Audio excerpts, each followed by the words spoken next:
Paimon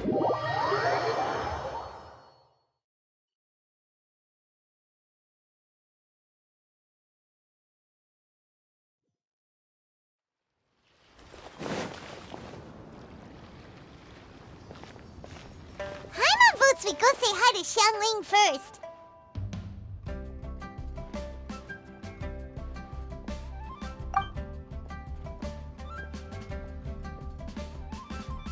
Huh? Xiangling? What a pleasant surprise meeting you here! Oh? Why, the pleasure is all mine. As is the surprise, surely. It must be fate that brings us together in this place. How have you fared as of late?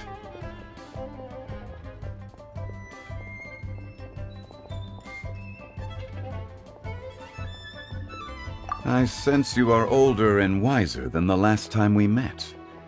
It seems your travels continue to yield valuable insights.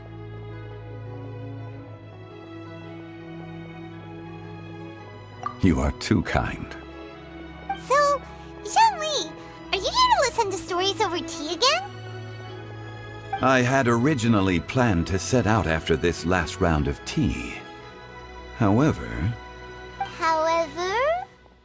I had planned to take a walk to Qingce village and gather some nascent bamboo shoots, which are currently in season.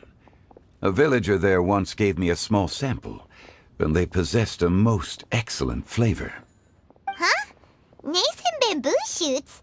Why can't you just use normal bamboo shoots instead? Wait, Paimon knows! Because Zhongli prefers the finer things in life, right? Okay, Mr. Particular, let me guess. Ahem. The nascent bamboo shoot has a uniquely tender texture and a delicate sweet taste that its normal cousin cannot match. An astute observation, Paimon. You know me well indeed. Lantern Rite is almost upon us, but besides the bamboo shoots, there are a few other items I have not yet procured from Director Hu's list. May I ask if you have already made arrangements for the days ahead? Well, we were planning to use the opportunity to say hi to some of our friends, but before we were able to figure out a schedule, we ran into you. Well then, might I invite you to imagine the sheer delight that is a soup cooked with the freshest nascent bamboo shoots in all the land. Generous cuts of pork belly and crisp, fragrant bamboo shoots placed together in the pot and left to simmer slowly for half a day. Oh, you're doing this on purpose, aren't you? Paimon's onto your plan. You just want to hoodwink us into fetching your bamboo for you. Why, I assure you, I would do no such thing. I merely wish to inform you of the freshest, most succulent and flavorful bamboo shoots one could ever hope to taste. Ugh. Let's go, Traveler. Paimon's taste buds can't take it anymore. Collecting a few bamboo shoots shouldn't take too long. Paimon has got to get her hands on some of that soup. Such fine specimens are indeed well worth the excursion. Very well. I shall leave the bamboo shoots to you. Should you have the good fortune to find some, please share them with me as well. See? Paimon knew he was just bamboozling us. However, there is no need to rush. The streets of Liyue will be bustling with visitors and filled with all manner of celebrations during the festive period. By all means, go wherever your interests lead you. The nascent bamboo shoots would be but a wonderful final touch to a most exceptional feast. What an honor it would be to savor them in the company of friends. We're heading out. Enjoy your walk, Young Lee. Take care now, you two.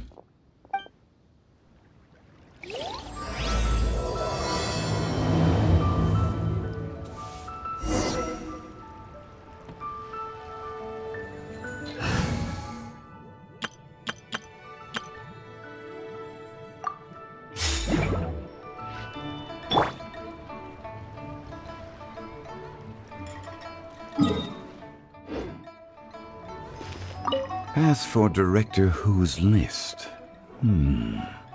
I shall attend to it after one last round of tea.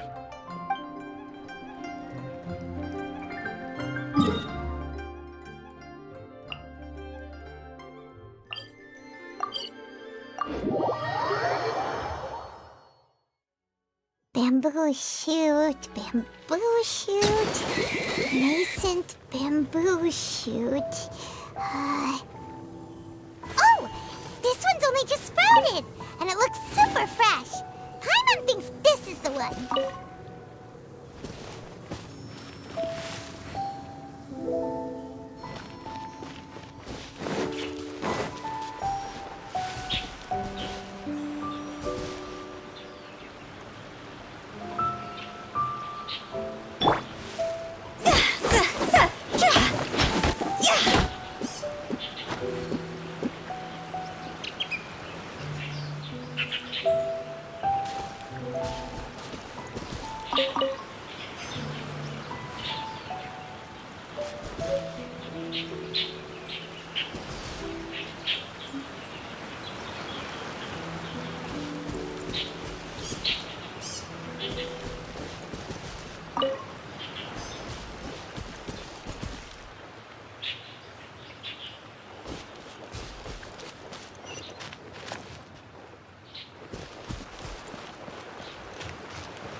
I've been waiting for...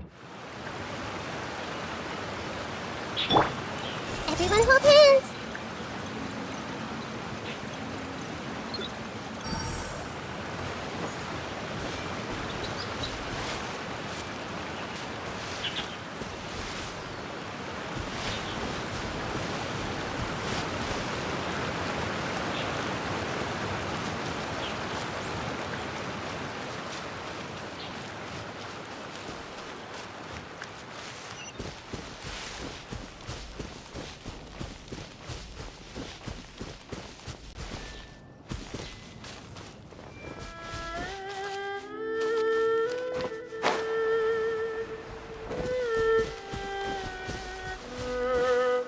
These should be enough.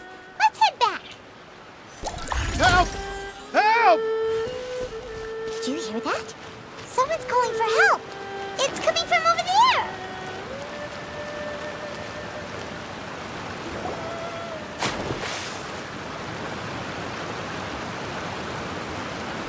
Are you okay? Did any water go down the wrong pipe?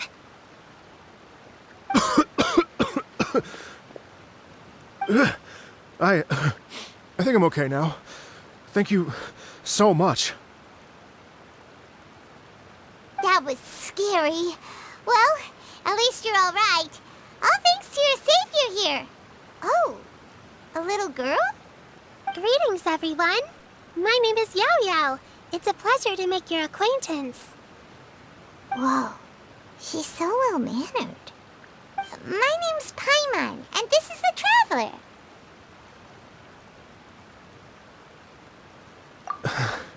I'm Dvorak, a musician from Fontaine. I came through Stone Gate intending to head towards Liyue Harbor, but then I became captivated by the beautiful scenery, and before long, I was completely lost. Just now, I was so mesmerized by the waterfall that I slipped and fell into the water. If it weren't for Miss Yao Yao's help, I shudder to think what might have happened.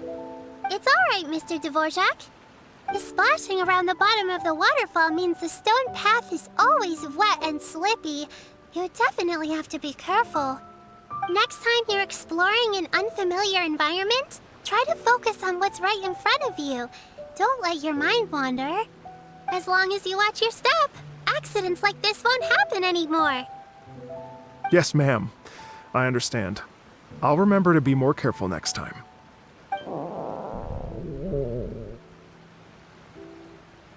Oh, are you hungry, sir?